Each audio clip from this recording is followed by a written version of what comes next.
This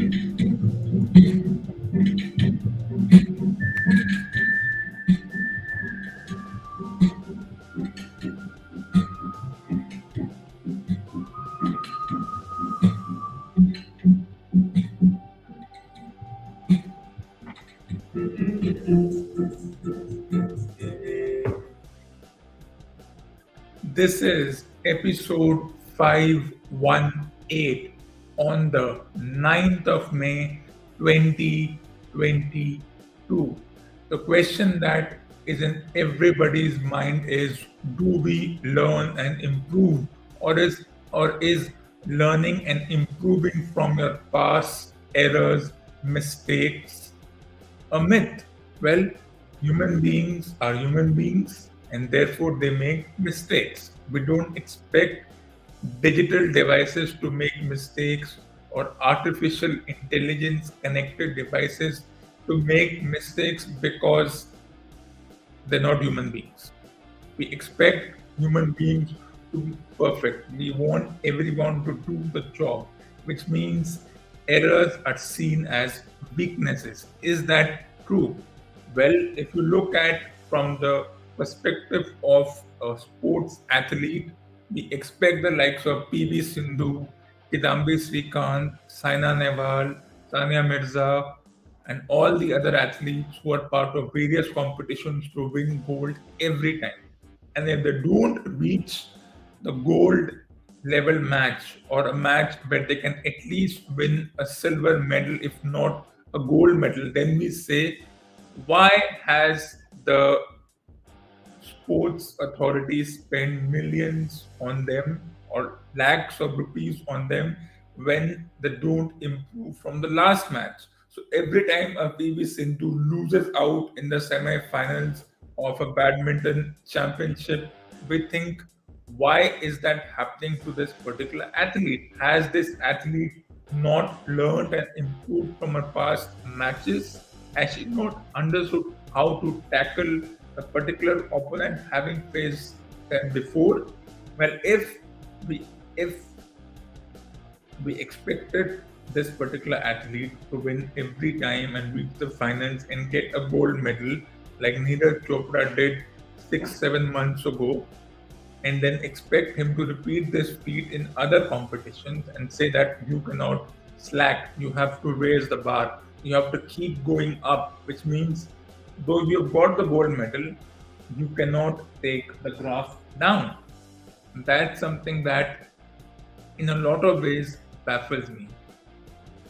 Because let's take the example of academics. Even in academics, if someone gets a decent score in their grade, well, they're expected to continue with the same momentum in their college grades. The college and grades are not even connected. College is all about having fun. Yes, you earn a degree.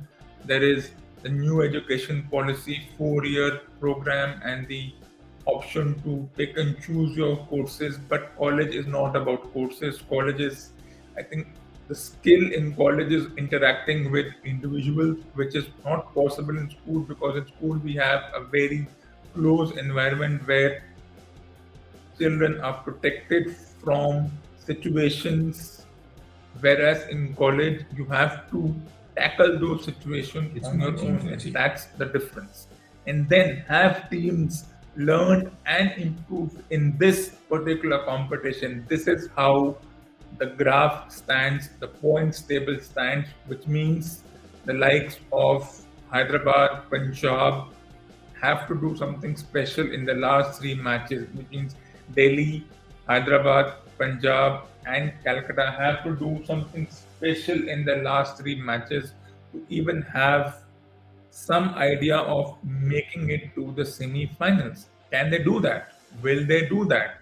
That is a question which will be answered by the end of next week, which means a week from today, we will know which 4 teams may make it to the semi-finals. At this point, the teams which look likely are, as I said last week, Lucknow, Gujarat, Rajasthan, and Bangalore with decent amount of points. The fact is, despite 16 points, neither Lucknow nor Gujarat have seal their spot for the semi-finals or playoffs or whatever is a terminology.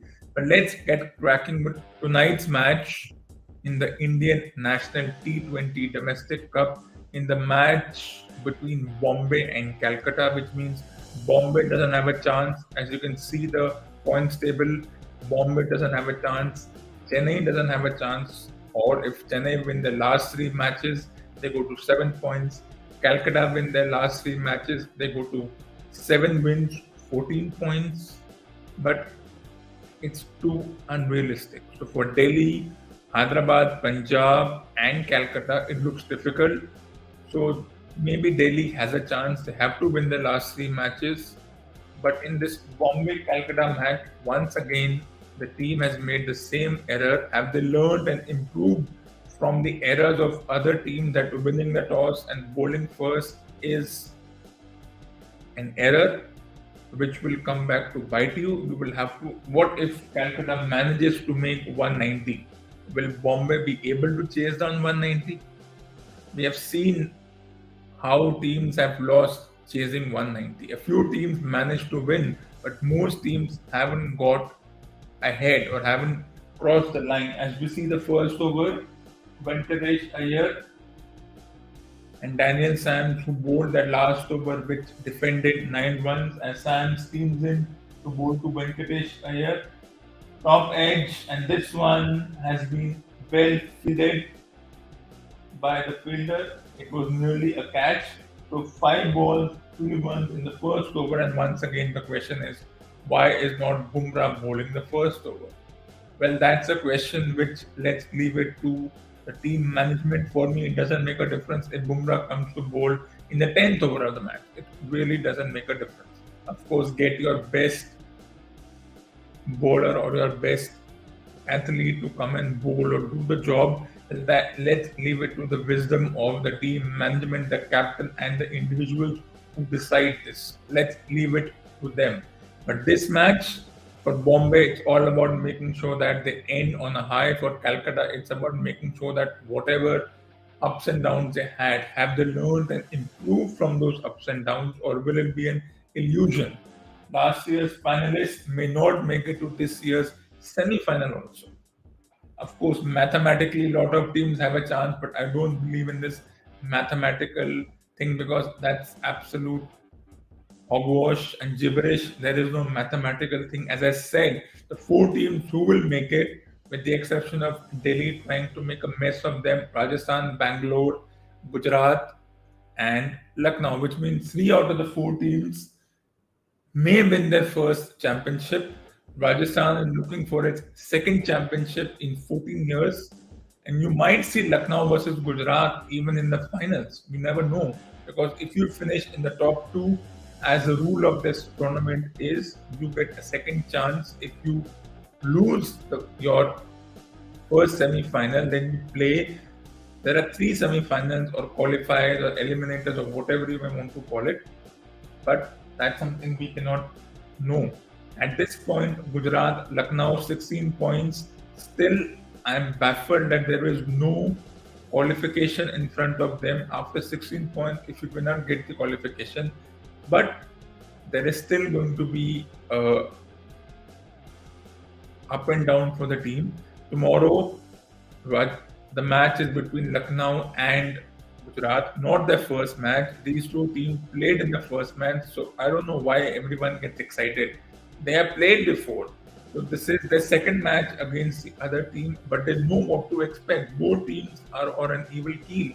Both teams can win the toss. If they have an option to bat first, they will bat first. They have done that. Both teams have enough bowling resources to defend the score. So when you have 2 teams on an even keel, maybe Bombay Chennai rivalry will be replaced by Lucknow Gujarat rivalry very soon. But let's see what happens. So 5 for 0 after 1.1 overs, as the captain introduces the spinner in the second over, which means once again the question by the pseudo experts will come: why is there no Bumrah in the team, or bowling at least? But he has a plan. This time, Iyer tries to pull, misses, and it's a wide. And As I've said before, the logic of wides, how the an umpire decides a wide is something which I do not understand, I do not get. As Ashwin, of course, M. Ashwin, not R. Ashwin, bowls to Iyer, who cuts, pulls it away, short ball into the shorter boundary over there, and it's a huge six. So the run rate goes to 9 after just 8 balls, and the decision to bowl first, I think, has already backfired. It was a short ball, it was on the leg stump. The batter rocks onto the back foot. Venkatesh Iyer, who was out of the team for a few matches along with Rahane, has been given opportunity. I never use the word comeback because I do not agree with the word comeback.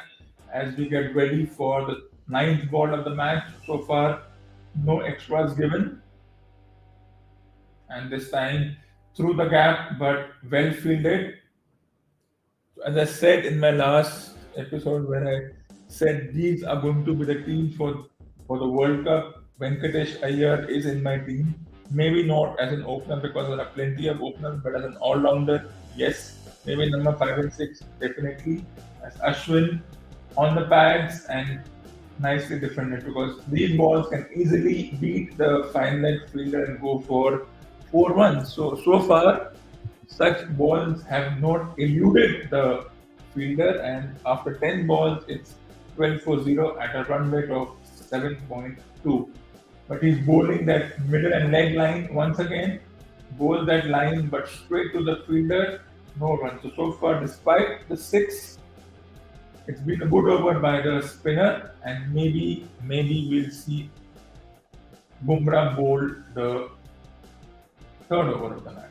As we get ready for the final ball of the second over, Ashwin steams in, Iyer goes and he beats the field this time, and they get 12 of the over, 2 overs gone, 16 for 0, and you can see the expression change on the face of the captain because he has to alter his plans now. What will be the plans is something he will have to look forward to because the decision would be. We saw what happened yesterday. Delhi bowled first, Chennai made over 200, Delhi lost by 100 runs, and their chances of semi-final contentions were in trouble.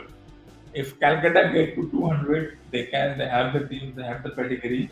Can Bombay chase it? They haven't chased before.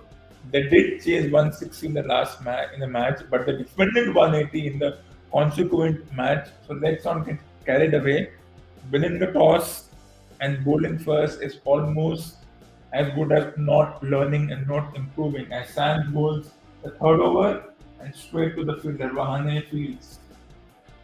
The interesting thing is Rahane is playing this tournament, which is being televised. Pujara is playing the county cricket, which is the 5-day version in England, and not one match is being televised. It shows selective bias of the broadcasters.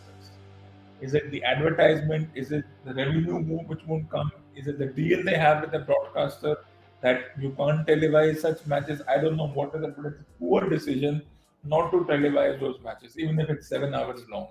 As Sam Golden on the pads, but luckily doesn't penetrate the fine leg fielder, and a single taken. So 16, 17 for 0 in 14 balls at a run rate of around 8.5 to the over. So a decent start by Calcutta and a long way to go in this match. You may see them lose quick wickets, and that will put pressure on the likes of Russell and Iyer and Tinku Singh and Nitish Rana. So that's something they have to somehow manage. Let's see what happens. And they have to be very careful in these situations. As a 15th ball of the match, once again played but straight to the fielder. So 16 balls bowled, 17 runs, 15 balls bowled, 17 runs scored at a rate of 7.8 to the over. So decent start. I think even 160, 165 could be a decent score for Calcutta, though Bombay can chase it down. They did chase down around 160 the other a couple of matches ago, but you never know. As we see Daniel Sams steaming in to Venkatesh Iyer, who decides to go big, and this will be a huge 6. second six for the batter, the second six of the match, and the boundaries have only come in sixes. So Venkatesh Iyer is dealing in sixes at the moment, his second six, and he's telling his team management, "You shouldn't have put me on the bench in the last few matches," and the decision may work well for Calcutta to give him an opportunity. They have nothing to lose. So batting first means just go for the jugular. And now Bombay is under serious pressure, just like Delhi was yesterday, and they will regret it if Calcutta can get to 200. This time it's cut away and it's a single, but it's already a very good over, 8 runs from it, already going at close to 9.5 to the over, 8.5 to the over, Calcutta. So decent start by them. And Rohit Sharma's tactics of not getting Bumrah may backfire, but they have a plan. It's been agreed to by the team management, the coach, and everybody, and the bowler himself, who says, "Okay, you don't give them in the first over, second over, or the third over in this case." As we come to the end of the third over, on the pads, and it's a wide. I don't think that's a wide. It hit the pad. It's a poor wide. So I think the umpires are not being consistent about giving wide, and I think that is something, and that is why I want umpires to be evaluated. Umpires are under scrutiny. Yes, they should be under scrutiny. Yesterday we saw Warner staring at the umpire after being given out. I don't mind that. You can stare at the umpire. You can stare at the match official. If they don't learn and improve, then how do you expect the athletes to? This time, straight down the ground, and it's only a single. So after 3 overs, it's 25 for 0, and a good over for Calcutta with over 10 runs from this over. At this point, I think even the umpires need to learn and improve as far as giving wides are concerned. Yesterday we saw no ball being given. In the other match, the same situation, the no ball is not given. I have no idea what the umpire is thinking. Of course, there are specific rules that if the batter is bending or they are coming forward, they are dancing down the track, it automatically, if the ball is coming to your shoulder height, then it's a no ball. It doesn't matter.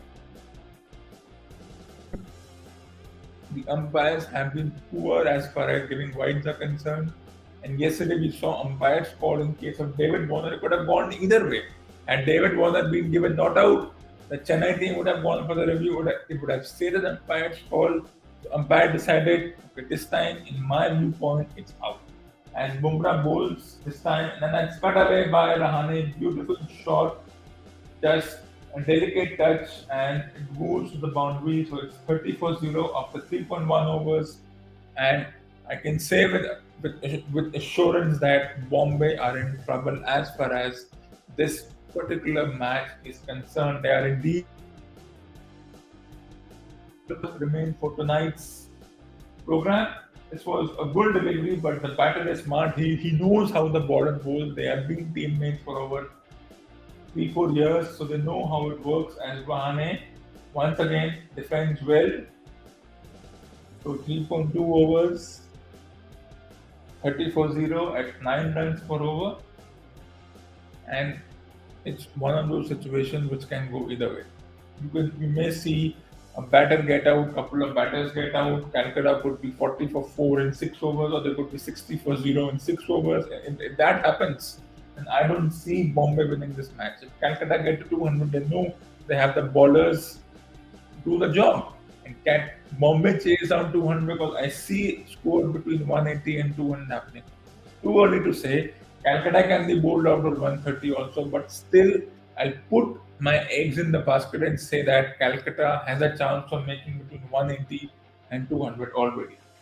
This time defense inside edge, but doesn't go to the stumps, and the run out throw doesn't come in. So, how do you look at this situation so far? It's a decent start and 9 to the over, which will allow the likes of Iyer, Rinku Singh, Rana, and Russell and Patrick Cummins to come and just hit sixes for fun. We saw what happened. Chennai got a 100 partnership, then they allowed the likes of Dubey and Dhoni and others to just hit blindly, and it worked. Who knows what will happen? Maybe Rahane can learn from how Devin Conway played yesterday night. As they get ready for the fourth ball of third over. On the fourth over, this time pulled it away, but no run. So 22 balls have been bowled so far. In the fourth over, we see 31 for 0, just around 8.5 runs per over, and so far it's good.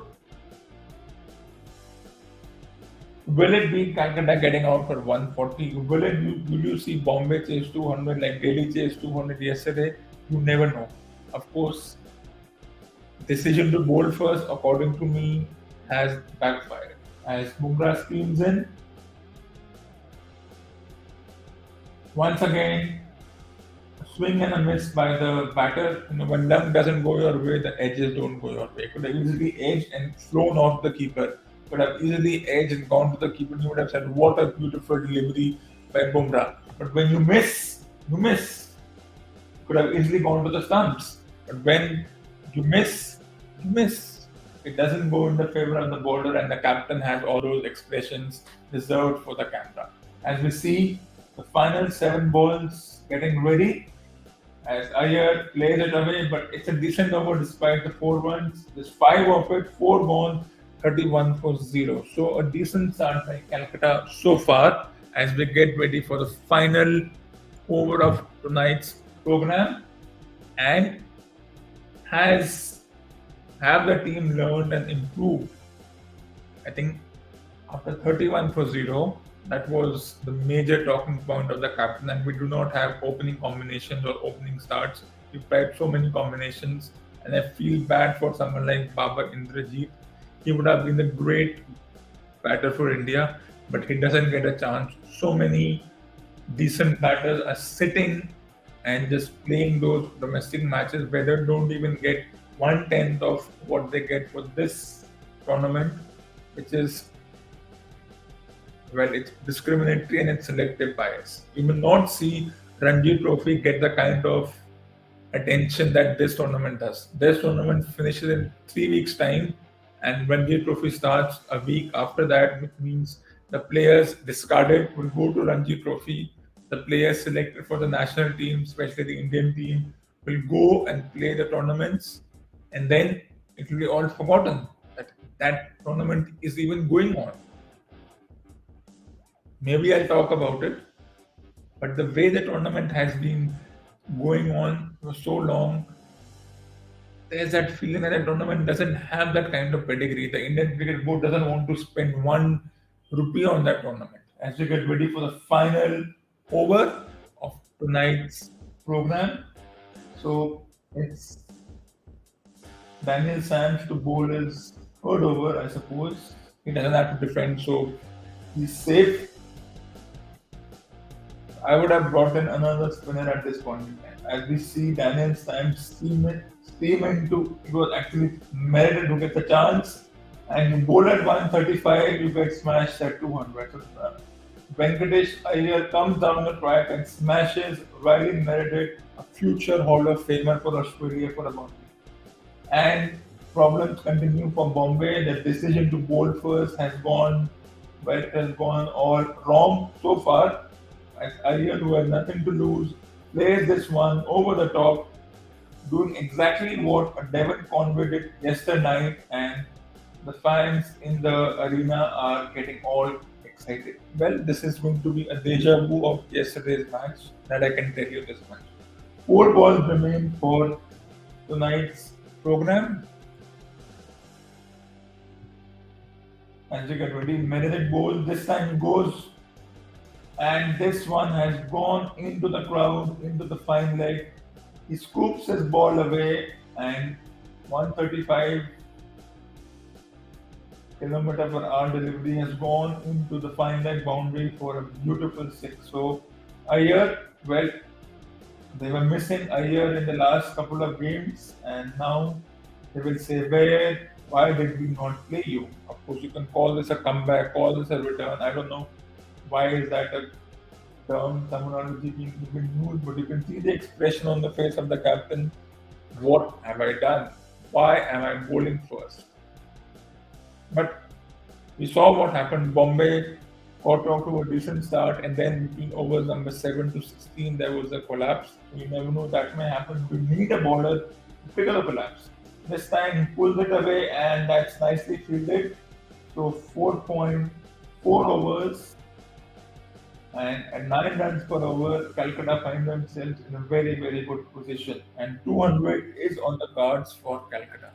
Between 180 and 200 is a short conclusion unless they collapse. But they have decent batters to follow. And if they get up to a good start, you may even see Andre Russell being sent at number 3. That is a possibility. As the final two balls of tonight's program, Meredith steams in, and this one a bouncer, and it goes to the have more to talk about. Bouncer beats the keeper and gets 5 runs, 5 wides, and the run rate just keeps on climbing, and the pressure keeps on climbing on the captain as to what can the captain do to. It was one of those high bouncers. The keeper did well, but you can't expect them to collect them, and you cannot learn. And bouncers, well, can you learn and improve from this? You can't do anything. It was not a bad delivery. It just didn't. It eluded the keeper. Let's say that. So, as we get ready for two more balls for tonight's program, a single nicely fielded, and it was a chance of a run out, and it's been missed by everybody. It was a risky single. We saw Shubman Gill get out this way the other night, and it worked from them that night. It was a risky single. It was a good Yorker. It was very similar to what happened with Shubman Gill. It didn't work in favor of Gill, and it worked in favor of, as I said, run out is a matter of luck. It's not as if the batter made a mistake or the fielder did not do everything to attempt the run out. I don't agree with the pseudo experts when they say that run out chance missed. It's not a chance missed, it's a bit of luck. This time, defense straight to the fielder, an expensive over, 5 gone, 48 for 0, and that ends tonight's program.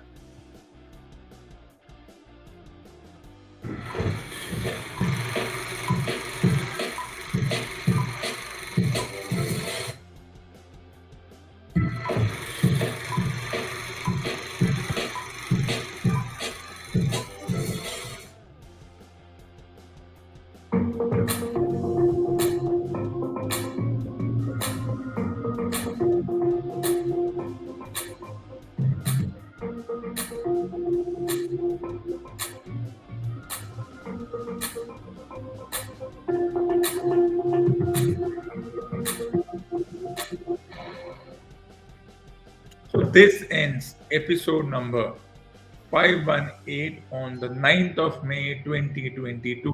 Stay tuned for the next episode, episode 519 on the 11th of May 2022 at a usual morning time.